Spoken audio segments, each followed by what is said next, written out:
Hi, thanks for joining us on TCM for our March Malice Spotlight on the best of the worst movie villains. I'm Ben Mankiewicz. So far tonight, we've brought you a pair of movie monsters, and up next, a couple of movies featuring villainous aliens from another planet. Aliens have made memorable villains dating as far back as the Wicked Witch of the West. Oz is a different world, so she counts. Through the Martians and the War of the Worlds, and into the modern era with the Alien and Predator franchises, among many, of course. Up next in our spotlight, an alien species so insidious that it quietly takes the form of the humans it inhabits. From 1956, it's a low-budget sci-fi classic, Invasion of the Body Snatchers. Story begins with a California doctor returning to his small town from a convention. He soon discovers there's something strange about several of his friends and acquaintances. They look and talk like themselves, but they are oddly emotionless. And these changes seem to correspond with the appearance of giant seed pods large enough to fit a human body. Like many of these sci-fi and horror movies from the 1950s, Invasion of the Body Snatchers was shot on a shoestring budget in just a couple of weeks.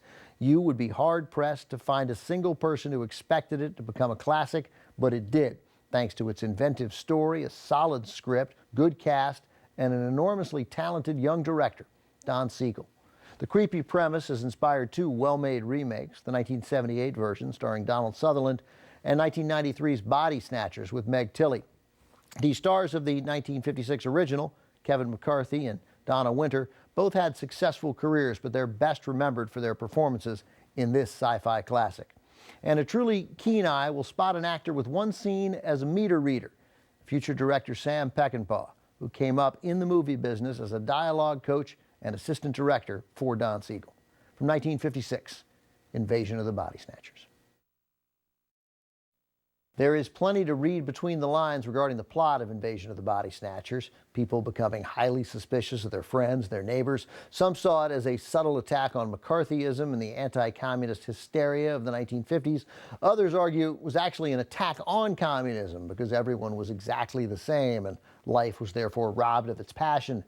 Maybe those alien pods were merely a statement on the soul-numbing conformity of the 1950s.